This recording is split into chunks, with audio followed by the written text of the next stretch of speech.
Yet, only hours after the fatal accident on this bend, it's as if nothing had changed. The speeds are still high, along with the risks. Andrew Simmons, News at 10 on the Isle of Man. Every year on a small island in the Irish Sea, some of the fastest motorcycle riders in the world line up to race speeds of over 180 miles per hour with almost no margin for error. For 2 weeks, everything else stops, and the focus turns into one of the most extreme events in the sport. This is the Isle of Man TT, a race that's often described as the most dangerous motorsport event in the world. Since it began in 1907, 270 competitors have lost their lives here. Some were champions, others were riders chasing a dream. However, all of them knew the risks before they ever set off. For many riders, racing at the TT is the ultimate goal. It's something they've worked towards for years, sometimes decades. They study footage, memorise the course, and spend countless hours preparing, all for a chance to compete on this stage. They'll bring their bikes, their families, and the belief that it will be their year and that they'll get round safely and come home with the story to tell. But for many that never happens. Some crash at speed, some are left with life-changing injuries, and some never make it home. Over the last century, the TT has created legends, broken records, and pushed riders further than almost any other race in the world. But it has also left behind hundreds of families, friends, and teammates who have had to live with the consequences. So what is the event? Well, this is the story of the Isle of Man TT, and the cost of racing where mistakes are rarely forgiven. To understand why the Isle of Man TT is so dangerous, you first need to understand where it takes place. The race is held on the Snaefell Mountain Course, a 37-mile loop of normal public roads that winds through towns, villages, farmland, and what us Brits would call a mountain, but you Americans would call a hill. For most of the year, these roads are used by everyday drivers. People commute on them, buses travel along them, and locals walk beside them without a second thought. But during race week, they become a racetrack. Unlike purpose-built circuits, the TT course was never designed for racing. There are no wide runoff areas and no modern safety zones. In many places, riders pass within inches of stone walls, garden fences, lampposts, and shop fronts. At over 180 miles an hour, there is almost no room for error. A slight misjudgment, a late brake, or a moment of hesitation can be enough to cause a fatal crash, and that danger has been present since the very beginning. When the first Isle of Man TT race was held in 1907, safety standards were almost non-existent. Riders wore little more than basic leather gear and simple helmets. Roads were uneven, poorly surfaced, and lined with solid obstacles. There were no medical teams on standby, and no barriers to soften an impact. Then, on the 27th of June 1911, the race claimed its first life when British rider Victor Surridge crashed during practice and later died from his injuries. He became the first competitor to lose his life at the TT. Surridge was only 19 years old when he arrived on the Isle of Man in 1911. He was a works rider for Rudge Whitworth and had already begun to make a name for himself in British motorsport. Just weeks before his death, he had broken the world record for distance covered in an hour at Brooklands, marking him out as one of the most promising young drivers of his generation. During an early morning practice session, Surridge was riding the mountain course when he took a corner too wide near Craigwiles Hill on the run towards Glen Helen. His bike slid sideways, struck a roadside gully and wall, and threw him from the machine. He suffered a fatal head injury in the impact. Mechanics and team members nearby carried him to Glen Helen Hotel, where doctors were called, but nothing could be done. An inquest later concluded he had died instantly. As the years have passed, the Isle of Man TT became faster and more extreme. Crashes became an accepted part of the TT. Some were minor, others were life-changing, and some were fatal. Motorcycles improved, and engines became more powerful, but whilst technology moved forward, the roads never changed. One of the most devastating losses in the history of the Isle of Man TT came in 2003, with the death of David Jefferies, a rider many believed was on his way to becoming one of the greatest road racers of all time. Racing ran in his blood. His father, Tony Jefferies, had also competed at the TT, and from a young age, David fell in love with the world of racing. By his 20s, it was clear he had exceptional talent. He was fast and fearless, perfect traits needed for the race. Jefferies made his mark on the TT in the late 1990s and early 2000s, quickly establishing himself as one of the most dominant riders on the course. Between 1999 and 2002, he won multiple races and repeatedly broke lap records. Many fans and commentators believed he could go on to surpass even the sport's greatest names. By 2003, Jefferies arrived on the island as the man to beat. He was riding for the powerful TAS Suzuki team and was once again expected to dominate. During practice week, he was already posting extremely fast lap times, pushing himself hard in preparation for race day. Like many top riders, he treated practice almost as seriously as the race itself. But on the 29th of May 2003, during a high-speed practice lap, everything went wrong. Jefferies was travelling at extreme speed through the Crosby section of the course, a fast village area lined with stone walls, houses and narrow roads. Here he lost control of his bike due to oil dropped by another racer. He crashed violently, suffering catastrophic injuries. Despite the rapid response of marshals and medical teams, he was pronounced dead at the scene. He was just 30 years old. After the death of David Jefferies, serious questions were raised about how the incident had been handled. At the inquest, fellow rider John McGuinness stated that Jefferies had likely skidded on oil on the road, but that no oil flags had been shown to warn riders behind. He argued that in most professional racing series, the session would have stopped immediately. Some marshals admitted that they had not initially seen the oil, and that there was no clear procedures in place for dealing with fatal accidents during practice. The coroner also acknowledged that evidence from the scene was cleared quickly so that racing could continue. They did this because closing the roads for a full investigation could have threatened the event. An official inquiry was launched, but it became controversial. Organisers insisted that procedures had been followed correctly, while many riders disagreed, claiming that the warning systems were inadequate. Tell us, Dave, what are the injuries? What is the list that you've clearly suffered from? I dislocated the shoulder. It was pushed quite violently forward. I'm glad I can't remember them trying to put it in. Yeah. It's easy to assume that a crash at the Isle of Man TT almost always ends in tragedy, but there are also moments so violent and shocking that it's hard to believe that the rider involved survived at all. One of the most famous examples is the crash of Conor Cummins in 2010, a crash that was caught on camera and has since been viewed millions of times. During the senior TT, Cummins was riding at around 150 miles per hour through the veranda section of the mountain course when he lost control. His bike suddenly left the road and disappeared over the edge of the mountain. What followed was a terrifying fall down a steep hillside, with Conor tumbling across rocks and grass before finally coming to a rest far below the course. Spectators and viewers watching the footage were convinced that they had just witnessed a fatal incident, but remarkably, he survived. However, the injuries he suffered showed just how close he had come to being killed. Cummins broke 5 vertebrae in his back, several of them completely shattered.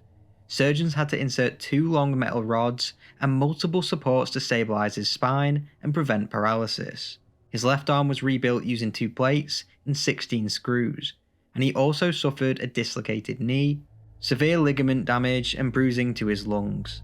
He underwent an 11-hour operation and faced months of painful rehabilitation. At one point, doctors warned that without surgery, there was a real risk that movement in his spine could sever his spinal cord. Despite the scale of his injuries, Conor remained determined to return. Less than a year later, he was back racing at the TT, something few people believed would ever be possible after watching the crash. Another accident that showed just how unpredictable and dangerous the TT can be involved Paul Orritt in 1999. Orritt's crash happened on Bray Hill, one of the fastest and most intimidating sections of the course. During the Formula 1 race, Orritt's bike suddenly began to violently shake, a phenomenon known as the tank slapper, where the front end snaps from side to side. Within seconds, he lost control. The motorcycle threw him off, and he slid across the road at a high speed, smashing into the barriers. To most people watching, it looked like the kind of crash that usually ends in serious injury or worse. Amazingly, he survived. He was taken to hospital with multiple injuries, including broken bones and severe damage to his arm and he later lost a finger as a result of the accident. His season was effectively over, and his racing career never fully recovered, but considering the violence of the crash and the speed involved, many were shocked that he was alive at all. Unfortunately, the same can't be said about our next rider, Paul Shoesmith. Paul, known in the paddock as Shoey, was a veteran road racer from Poynton in Cheshire. He made his debut at the Isle of Man TT in 2005, and went on to build a solid and respected career on the mountain course.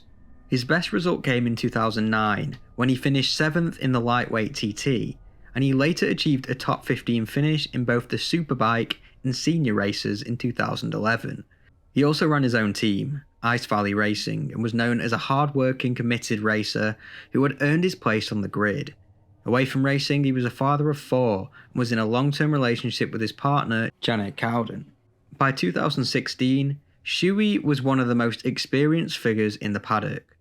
On the morning of the 4th of June, he had recorded his fastest ever TT lap and finished 29th in the Superbike race, showing that even at 50 years old, he was still improving.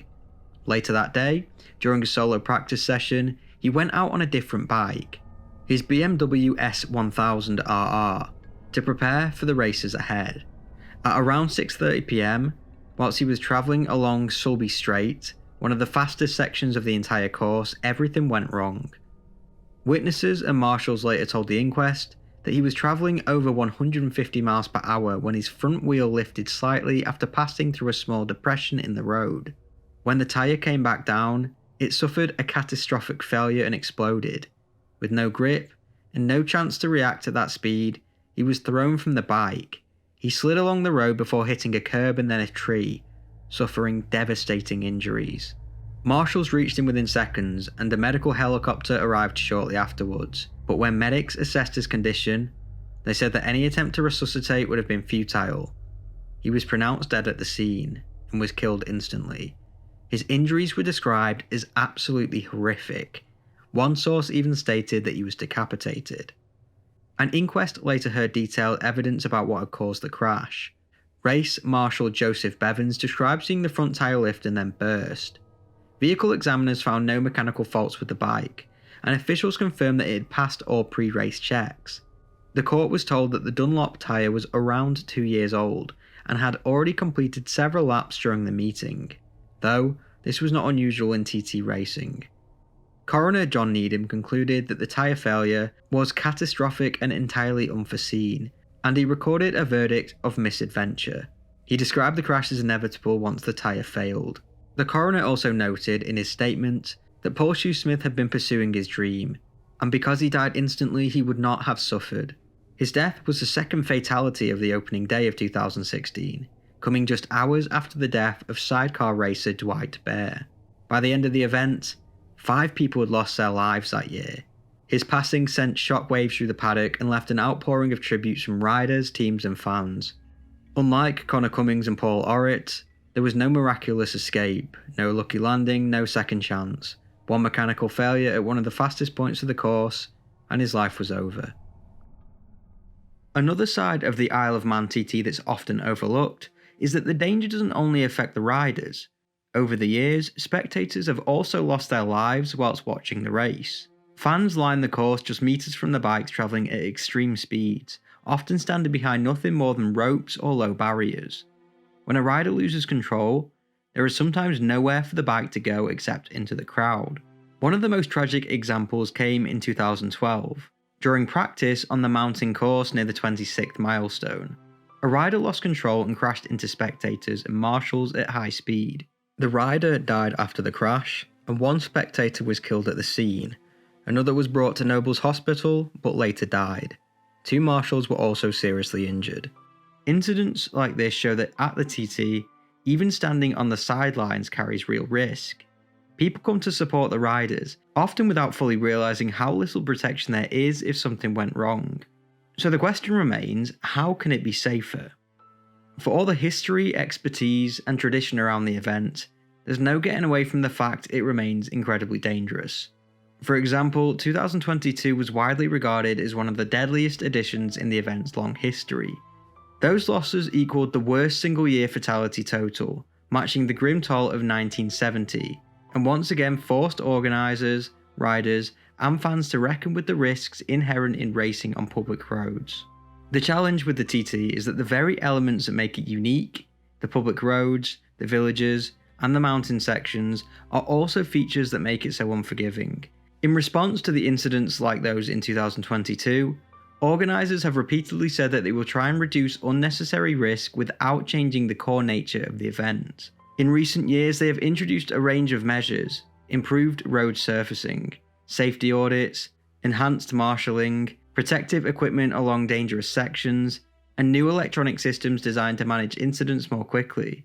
Changes have also been made on how races are managed, including revisiting starting formats to reduce speed, and tightening technical checks on machines before they take on the course, especially in classes like sidecars where multiple serious incidents have occurred.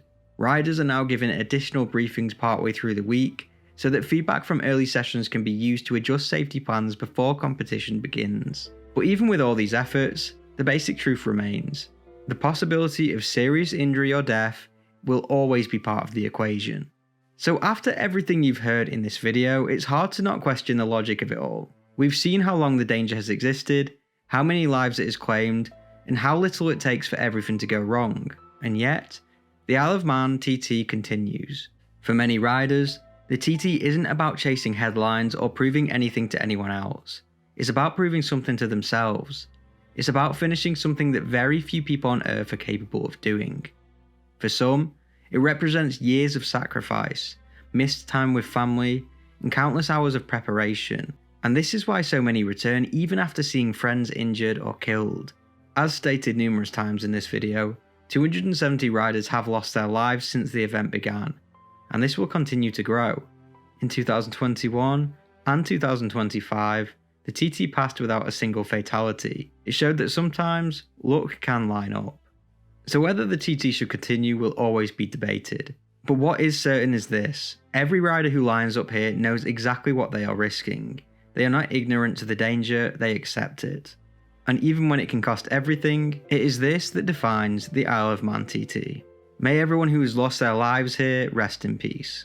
People have often asked me how to describe the TT racing, and it's very difficult. And the conclusion I came to, I said it's like sex, but it lasts for a lot longer. As always, this is not an AI channel, I do everything myself, so if you appreciate my work, subscribe, and if you want to go that extra step to support the channel, maybe consider becoming a member.